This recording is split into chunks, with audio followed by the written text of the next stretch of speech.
Being on the fringes of an NHL organization is always a really tough task. You need to find ways to stand out, but you're up against not only a limited amount of roster spots, but the likelihood of actually impressing a coach enough to get the job back or even winning it in the first place. It's just a very difficult process. And the Jets have a number of players on both ends of the ice that are going to be fighting for NHL jobs. We'll dive into who really needs to have a big preseason on tonight's episode of Locked On Winnipeg Jets. You're Locked On the Hockey Jets, your daily podcast on the Winnipeg Jets. Part of the Locked On Podcast Network, your team every day.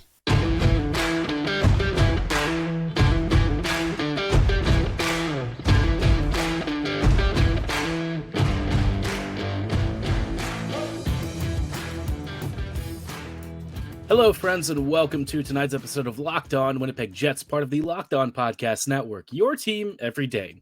I'm your host, Harrison Lee, an avid Winnipeg Jets fan and an online blogger. You can follow me on Twitter at HLivingLoco and at LO_Winnipeg Jets.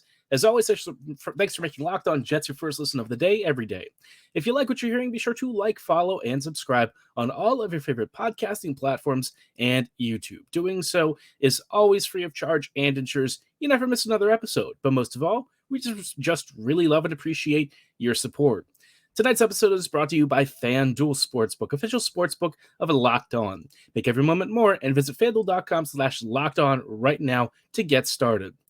Now, folks, like I said on tonight's episode, we're going to be talking about a number of players who really need to have big training camps and preseasons in order to try and fight their way back onto the roster. And I'm not going to say that these players are bad or anything. It's not really that so much as it is, the quality that Winnipeg has acquired over this past offseason already has improved depth at a number of positions. And the Jets, they actually have the ability to have some discretion and to be choosy with some of their players. And I think it's especially the case with the forward group. We're going to start there because I think this has some of the most competition of anywhere on the roster for players to really make a case to get into the lineup. So up front, Winnipeg is going to be really expecting some big camps from players like Mason Appleton. Now, I know Appleton is, something of a modest fan favorite. I don't think he's like the first name that people really, are attracted to, but he carries a reasonably big cap hit for his role.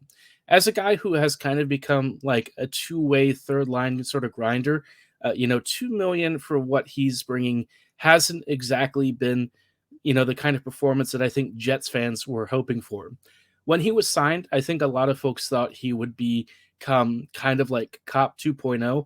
I know that was what I was hoping for, and I was really excited to see him kind of step up and, especially coming back from the Kraken, I thought maybe he'd be able to fit back the way the Jets had when he was first here, where he had a really solid defensive impact and also had some pretty soft hands. But since his return, he's dealt with some injuries and stuff, and he just really hasn't looked like a player that I thought, was going to be a really solid middle six impact guy. If anything, Appleton at times has been one of Winnipeg's worst forwards. Not, as bad as Manalainen necessarily, but I feel like what I thought we were getting from him, he just hasn't been able to deliver on a consistent basis. The defensive impact hasn't always been there. I felt like his offense kind of dried up a bit. It's a little bit disappointing because when he first joined the Jets, he really showed quite a bit of promise, and I thought he was a guy who was going to rise quickly through the ranks and, again, like I said, succeed Cop for that middle six role. But since his return, I would say my optimism has definitely tanked a little bit, and he's only got 1 year left on his deal. And, with the Jets having a lot more competition at forward, I feel like he is maybe a little bit more on the outs with this organization than, is immediately apparent. He's like 28. He hasn't really had much to write home about recently. And the Jets now have players like Kupari and, of course, Iafallo joining, who could potentially bump him out of the lineup. So Appleton kind of has to fight for a role this year. I think he'll still get a position on the roster, even if it's, in the press box. He's gonna play, is my guess. But I think he, longer term with this organization is maybe really fighting for a job, and it might even start as soon as this upcoming preseason. Another guy who I think is, perhaps facing the reality of not many roster spots is David Gustafsson. And you know that I love Gus a lot. He's one of my favorite drafted players in Winnipeg's system, in part because he's phenomenally smart. He is extremely hardworking. He's a great two-way defensive presence, and his passing and vision and a lot of his underrated skill, I feel like hasn't been fully recognized and allowed to blossom in the way that I think he can become a great utility player for the Jets. Will he ever become like a first line center or anything like that? No, probably not. But I feel like middle six, maybe even fringe second line center could be where he caps out. I mean, this is a guy who, for the Moose, was really one of their pace setters. He's got a pretty solid shot. He's got a really strong frame, and he uses his work ethic and defensive acumen to a really great degree. I mean, this guy is an extremely hardworking player, but because he doesn't score a lot and because he now faces competition from guys like Kupari, from Lowry, who's definitely getting a roster spot, suddenly you find yourself wondering, is there even a place for Gus with this team? And I don't know that it's a very easy answer. I'd love to say yes, but the more I look at this team and the more I see how the Jets might be lining up for next year, the more I wonder if Gustafsson is really going to have a preseason that blows everyone's minds in order to earn a spot. Maybe he gets press boxed this year. I don't know, but I think it'd be a really big mistake for him not to get more time. Now, the last forward we'll talk about before we switch over to the defense is Jansen Harkins. And Harkins, for me, has always kind of become, this tweener who sort of bounces up and down.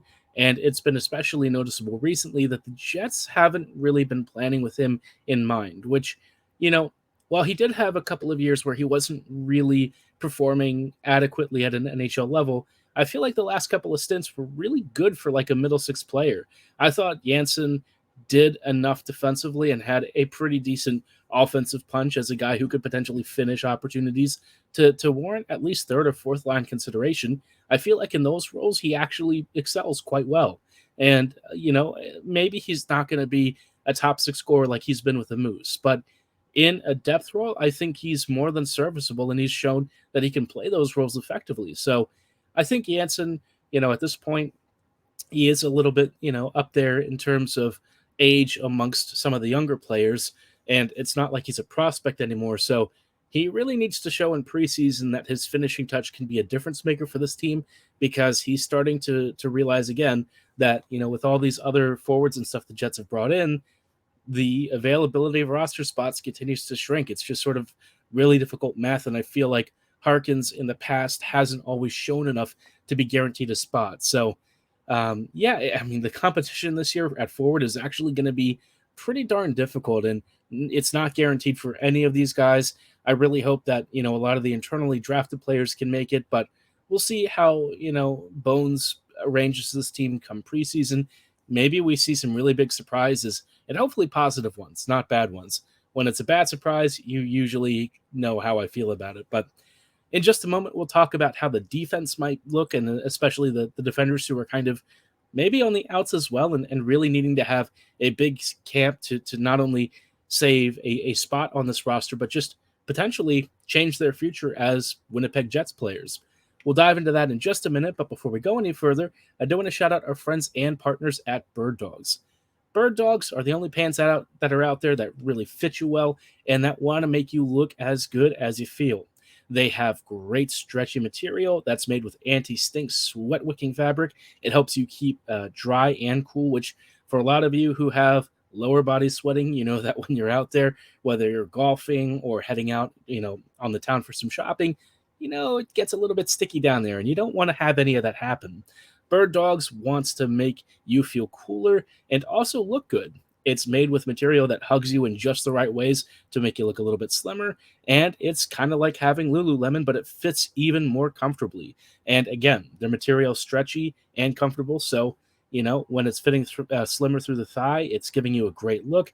You're going to have a couple of styles to choose from, and they've got shorts and long pants, so if you need something that's a little bit dressier for the occasion, they've got you covered there as well. It's comfortable, it's cooling, it looks great, and it's backed by so many reviews. People love them. I know that our channel definitely has quite a few fans. And if you're ready to get started with your Birddogs order, go to birddogs.com/lockedonnhl or enter promo code lockedonnhl for a free Yeti style tumbler with your order. Again, that's birddogs.com/lockedonnhl, or when you're checking out, promo code lockedonnhl, and you will receive a free Yeti style tumbler with your order. You won't want to take your Bird Dogs off, I promise you. Hello, friends, and welcome back to this episode of Locked On Winnipeg Jets, part of the Locked On Podcast Network, your team every day. Everydayers, thank you so much for joining us on tonight's episode. We are talking about, fringe players and guys who, quite honestly, are really up against a shrinking number of roster spots. I mean, it's actually going to be a pretty decent amount of competition, which I haven't really been able to say in the past. It's kind of the first year where I feel like we've gotten more competition for roster spots than we've had in previous seasons. We just talked about the forwards, and on defense, I don't know that there's nearly as much of likely movement with the back end, but maybe Bones reorganizes the defensive group. We also don't know if they're going to trade somebody because right now there's a bit of a backlog, especially with roster spots and prospects who need to come up. And so it's even harder for young defenders to really make this team. And I feel like that might potentially impact Dylan Samberg.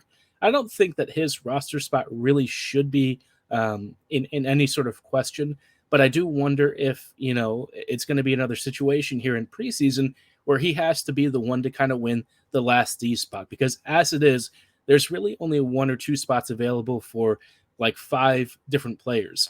And Samberg, I think so far has shown the strongest amongst all of them, which, with extension in tow, leads me to believe he's the guy that Winnipeg is planning for and planning with for the upcoming season. But in terms of other players who might be fighting for another spot, this is going to be kind of Ville Heinola's make or break run. Heinola, I'm a big fan of as a prospect. I feel like in terms of puck moving ability, offensive smarts, and surprising defensive acumen, especially with the way that he wants to head off, puck carriers and really avoid just having the puck, inside the defensive zone. I think he has a lot more skill than people realize, and I think he has an ability to work himself out of trouble and get the puck back up the ice. He kind of wants to defend by not defending actively, and I think in that respect, that's something that would really help Winnipeg, which I know sounds really strange, but if you have guys who aggressively want to get the puck up the ice, who want to kick those breakouts, and who have the passing and vision to actually make that happen, that's what Winnipeg really needs. The Jets do not have a very mobile back end, and so Heinola, I think, not only for this upcoming season, but really for his future as a Jets prospect, has to have a big camp. He has shown in brief spurts when he's been given a shot, kind of mixed performances, but when he's been on and at his best, even in a more conservative role, he's been really good. And I think that's kind of gone a bit under the radar. Another guy who I feel like is also in the same boat, but might even have a harder hill to climb, is Logan Stanley. I know that this team has tried to make Stanley work in the past, but even Bones seems to be aware of the fact that he just really isn't cut out for more than 7th defender duty, and he's asked for a trade apparently. So, Logan, I think more than any other prospect on the defense for this team is probably fighting for his future with this team and really fighting for their not only a future with the Jets, but really in the NHL. I think there are other teams out there who'd be more than happy to give him a shot, but I wonder if they kind of find the same thing with him, and that he's just not really cut out to be much more than maybe a number 6. And that would be probably asking at times a little more than I think he's capable of. It's a shame because if he had the mobility and timing on his reads and stuff, I think he'd be very effective. He's got a huge frame, which was always the big selling point with him, but he's also got a pretty hard shot. And I feel like offensively, he could have become something interesting with a bit more skill to his game, but he just doesn't really have it, unfortunately. He can shoot a lot and he can, glide into really dangerous areas, but whether he gets the puck into actually dangerous spots, that's kind of been a challenge for him. So I think, even with a stronger preseason, I feel like he has long odds to really make it as anything more than a guy who gets press boxed. And based on his recent comments, I don't think that is going to be satisfactory to him. I think for the first time, we're really seeing a huge logjam with this organization's blue line. It happened last season. I think this logjam is only continuing to grow. So I just feel like the Jets really need to open up some spots in some capacity, because not only is the defense kind of expensive, but it's also just a little bit mediocre. So if the Jets have to pay some teams to maybe take on a contract, I don't know if you do that, but at this point, Winnipeg definitely needs to find ways to start letting their kids blossom, because the longer this defense continues to be clogged up, the worse it's going to be for Winnipeg's blue line pipeline. And how many defensive prospects are going to want to stick around if there just ain't any spots to even fight for? So a lot for the Jets to mull over, but, we'll see what happens. Now, one last thing that I thought would be worth talking about is potentially some guys who I think could have really surprising preseasons. One or two of those players might be guys I've talked about already, but other players might be, players who are in the system and certainly have shown lots of talent, but maybe we weren't really expecting to have an NHL impact, this early in their careers. I'll talk about which of those guys might be ones to watch in just a moment. Before we go any further, though, I do want to shout out our friends and partners at FanDuel. Take your first swing at MLB action on FanDuel and get 10 times your first bet amount in bonus bets up to $200. That's right, just bet $20 and you'll land $200 in bonus bets, win or lose. You gotta love that. That's $200 you can spend betting everything from the money line to the over-under to who you think is going to hit the first home run. As an Orioles fan, for me, that's probably like which bullpen member is going to implode next. But for some of you Jays fans, maybe you're interested in betting on the number of homers Vlad Guerrero Jr. is going to finish the season with. No matter what you want to do, though, you can be sure that you're betting on an app that's safe, secure, and super easy to use. When you win, you also get paid instantly, and who doesn't love a little bit of instant gratification? There's no better place to bet on the MLB than FanDuel, America's #1 sportsbook. Sign up today and visit FanDuel.com/lockedon to get up to $200 in bonus bets. That is FanDuel.com/lockedon. FanDuel, official partner of Major League Baseball. Hello, friends, and welcome back to these closing thoughts on tonight's episode of Locked On Winnipeg Jets, part of the Locked On Podcast Network. Your team every day. As we close out, I just thought I would talk about a couple of players who might have really surprising preseasons. And some of these guys I've mentioned on this episode, but I think most are more on the prospect side, players who, you might be surprised could be fighting for NHL or even just pro spots in general a lot sooner than expected. The first guy that I think might make a case for some sort of pro duty, I'm not really expecting him to actually make that jump. He's still very young, but because of his physical maturity, he's got a decent chance of at least, catching somebody off guard. I think it's Coly Barlow. Now, I don't know if he's really going to have a prominent role in preseason, but if the Jets do any of like the Young Stars tournaments or anything like that, Barlow might have a chance to really show up and impress people. I know that during his training camp, he looked pretty active. People were kind of getting a taste of that one-timer of his that's so venomous. To me, I still think he has a ways to go in terms of improving his skating and some of the passing, issues with his game. And I will admit that still remains stuff that he's got to work on. But I mean, again, he's like 17, right? I guess the flip side is because he's so physically mature, he's able to sort of bully his way through the lower leagues. So maybe the pro leagues are where he has to cut his next check, because maybe playing with kids really isn't going to suit his development track. I don't quite know what to do with him yet. We'll see. I'm sure he's going to go back to junior this year, but maybe if the Jets ask him to come in for preseason, maybe he really shows off and does something that kind of catches people off guard. Another guy that I'm keeping a close eye on is Nikita Chibrikov. I've mentioned Chibrikov in the past because he had a really impressive training camp, and I think a lot of people were surprised by the sheer elite qualities of his skill that maybe weren't reflected in some of the numbers we saw from the KHL. But Chibrikov is a very smart attacker, and he's got great edge work, great shiftiness and deception, and a pretty underrated release. I think he'll be certainly one of the Moose's top scorers this year, but there's a chance that if he does really well at preseason, maybe he actually gets a look in Winnipeg's bottom six early to start the season. Again, I think he's pretty much labeled for the Moose, but again, if he has a big preseason, maybe that starts to turn some heads. Another guy that I think could have a big preseason is, Heinola. I know that sounds a little bit silly, but he's basically done just about all that you can at the AHL level. He's been, at times, the A's best defender. And I feel like at this point, the only thing that he really has to do is convince the Jets to give him a really long run of games at the top flight. I don't know why they've been so hesitant to try and give him that chance. Look, I know that Samberg has defensively been better, but in terms of some of the other guys that are on this team, Heinola could probably bring a little bit more than some of the other defenders who are getting spots at this time. But, that's a separate question for a different time. Preseason-wise, I think we're going to see why Heinola remains one of our most talented puck movers and a guy who has tantalizing potential to become, a top 4 blue liner for this team. I know that he is starting to age, and at that point, you're starting to look at more diminishing returns, but I still have a lot of faith in him to one day become a really good, really stout player for this team.